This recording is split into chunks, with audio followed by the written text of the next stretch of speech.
Domingo 5 de julho de 2020. Eu sou Alexandre Matias, esse é mais um Climatias Diário. Como é que estão as coisas por aí? Espero que tudo bem. Aqui tá esse sol, mas tá frio, enfim, né? Mais frio do que deveria, acho. É um domingo parado, né? Apesar de uma bela manchete da Folha de São Paulo falando que a história da rachadinha dos Bolsonaro não é só o Flávio, né? Enfim, vem aí levantar a capivara do Jair aí. 30 anos repassando salário de assessor de volta para ele mesmo. Enfim, vamos ver aí se a gente mantém esse bolsonarismo sem Bolsonaro aí, né? Que é o que aparentemente vai acabar acontecendo nesse país em franca decadência. Mas enfim, né? Enquanto isso, vamos lá, seguir aí mais um dia. Domingo é dia de cinema, dia de filme, e também é o dia em que eu abro, no final do dia, o Cine Ensaio, que é o programa que eu estou fazendo com o André Graciotti. Quem recebeu a newsletter da sexta-feira, que teoricamente seria sexta, mas essa semana saiu no sábado, já está com o link disso. Eu e o André estamos conversando sobre o que torna um filme clássico e também jogamos algumas possibilidades de quais seriam os próximos clássicos, né? Os clássicos, filmes que a gente assistiu e falou assim, não, esse filme aqui vai ser, daqui a 20, 30, 50 anos, ainda vai ser considerado um clássico, será? Ele jogou essa discussão aí. Íamos falar também dos falsos clássicos, né? Filmes que causam essa impressão, ou que causaram essa impressão quando foram lançados, ou quando apareceram, ou quando ganharam suas reputações, mas depois a gente foi ver e tipo, não é bem assim. Mas a gente decidiu deixar esse tema para um próximo programa. O fato é, todo domingo, além de eu comentar um filme aqui no Climatias, e o de hoje é o Clube dos Cafajestes, né, como você está vendo aí no título, clássico da comédia de 1978, também no final do dia entra o Cine Ensaio. Eu ainda estou vendo essa questão aí das datas, né, quando acontece o quê, mas aparentemente é isso. No sábado à noite eu abro o tal do DM, que é o programa de papo furado comigo e com o Dodô. A gente conversa sobre o que dá na telha. E no domingo à noite eu abro o Cine Ensaio, falando mais cedo sobre cinema também, né? Então, se no sábado eu falo pra cacete sozinho, de manhã, né? De manhã não, de dia, né? Melhor dizendo, que o climatismo é mais matinal, mas com a luz solar diurnamente eu falo sem parar, à noite eu falo sem parar com o Dodô.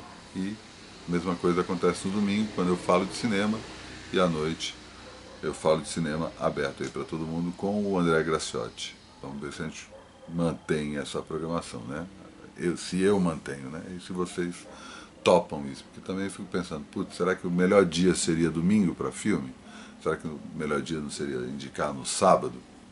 Que aí a pessoa pode ver o filme que eu indiquei no domingo? Enfim, algumas considerações que vão sendo feitas aí à medida que a segunda temporada do Climatias vai rolando, né? Continuamos avançando aí rumo à segunda centena de episódios. E antes de eu falar do filme de hoje, ainda tem novidade aí, terça-feira eu devo lançar mais um outro programa. Promete aí.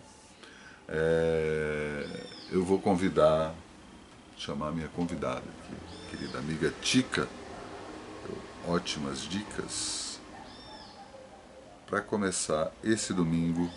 O sol tá melhorando, né? Vamos ver se esquenta, né? Porque a luz tá bonita, mas esse frio ninguém merece. Diga lá, Tica. Bom dia, Oi, Matias, bom dia, Climatias, o Diário de Quarentena. Vim aqui contribuir com umas dicas, não de sobrevivência, porque não sei, né? Tá complicado, muita coisa rolando, muita coisa ruim rolando. Então vou falar de coisas boas, coisas que a gente tem que caçar também, né? Não estão muito de mão beijada aí pra gente. Eu assisti um filme ótimo, assim, na quarentena, que se chama Então Nós Dançamos. Achei muito lindo. É a história de um bailarino gay, de origem humilde na Suécia.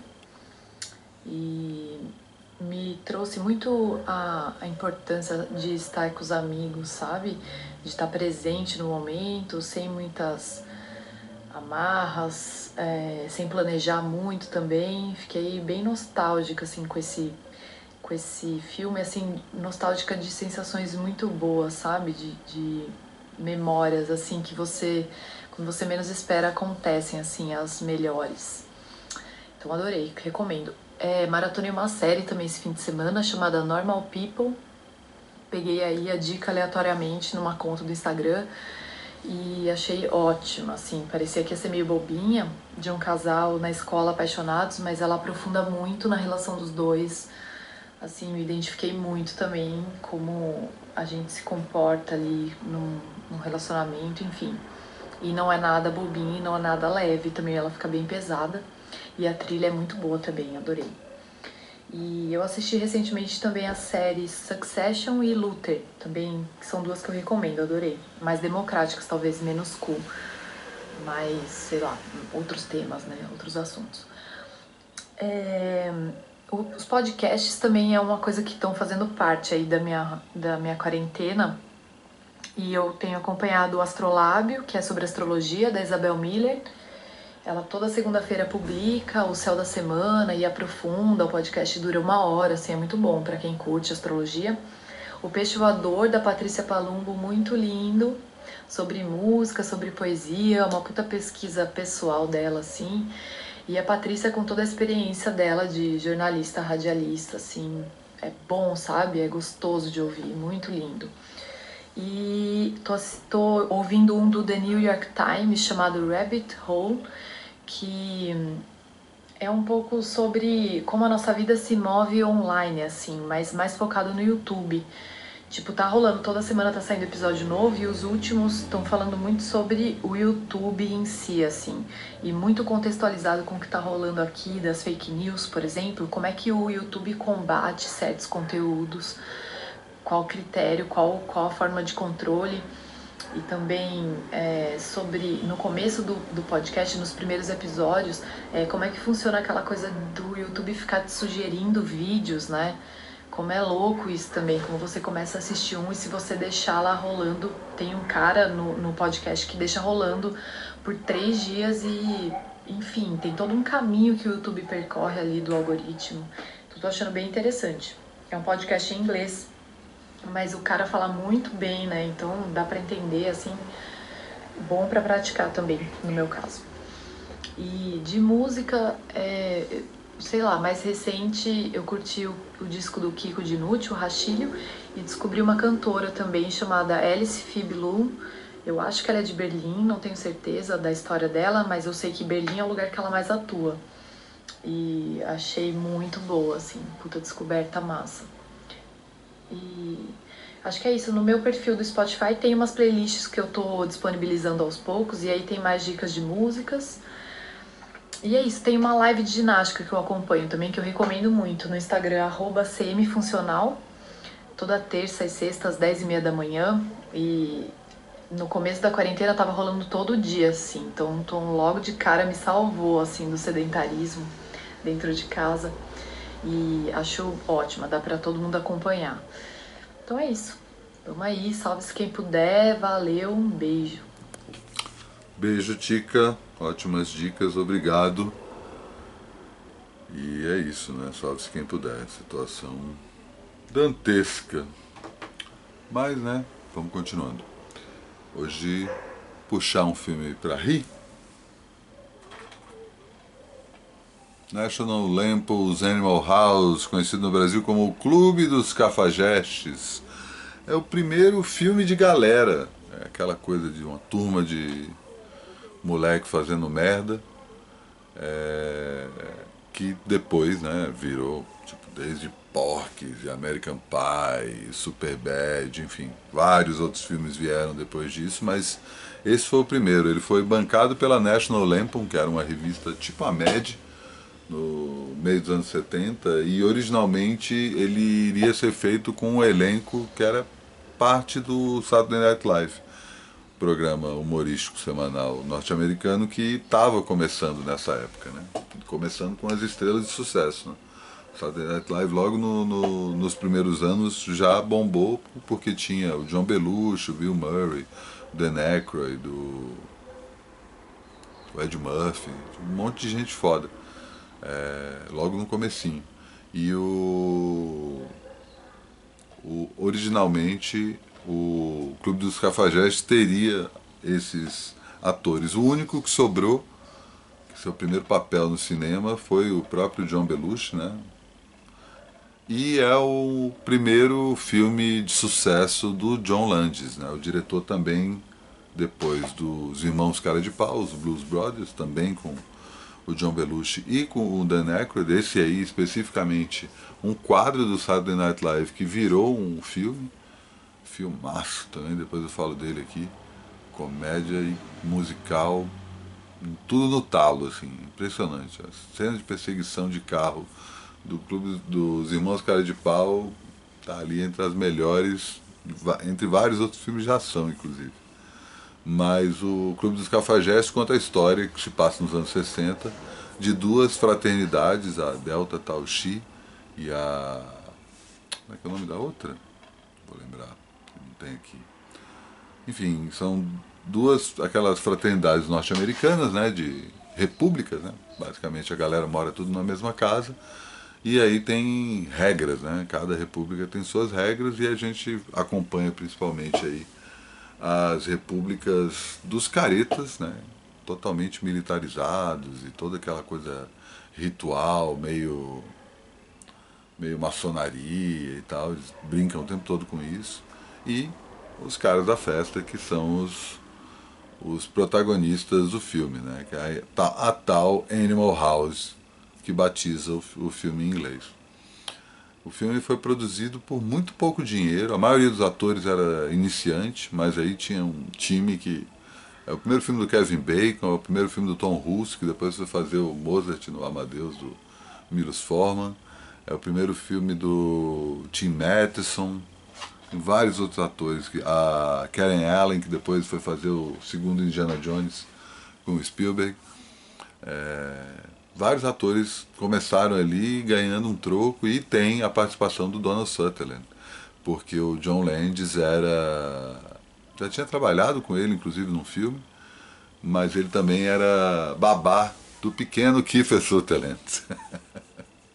E aí, entre outras coisas, eles desenvolveram uma amizade e, aproveitando essa amizade, o Landis veio pedir para o Donald Sutherland fazer uma ponta como professor. Não é uma curiosidade aqui para o público brasileiro.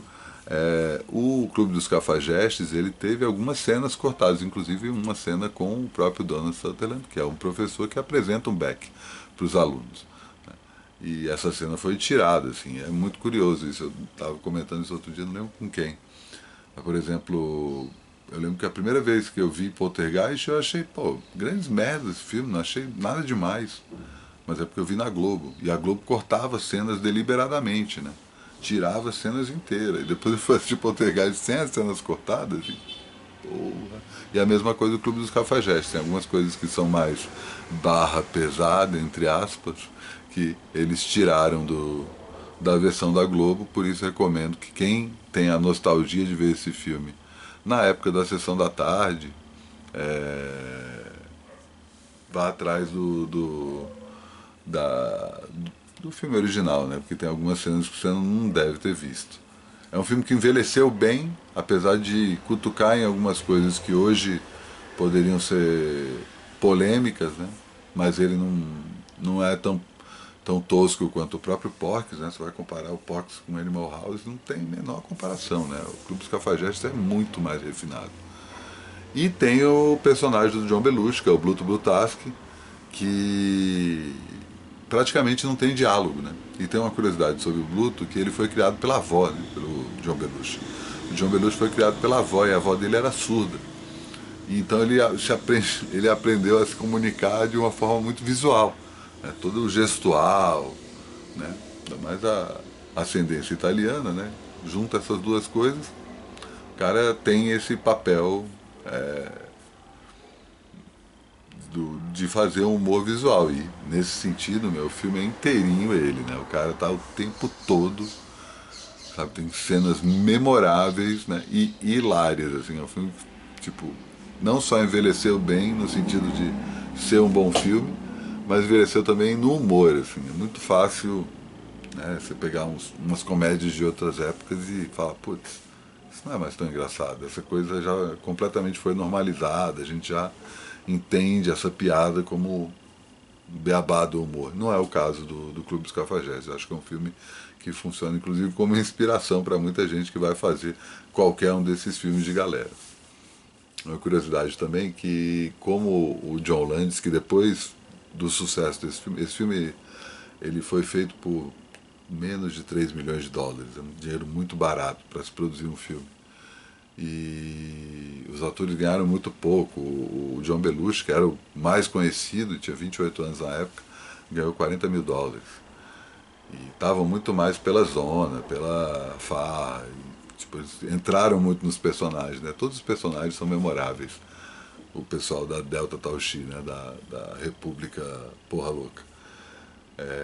Imagina que originalmente o Bill Murray seria o Boom e o Dan Aykroyd seria o D-Day. Mas os caras que fazem esses personagens também mandam muito bem.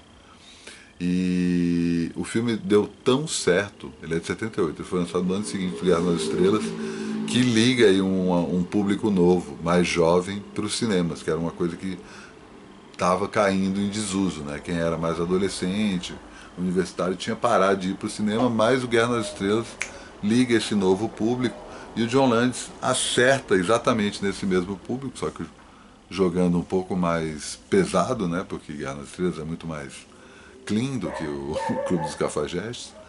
E ao acertar nesse novo público, ele conseguiu fazer com que um filme que custou pouco mais ou menos de 3 milhões de dólares conseguisse quase 150 milhões de dólares.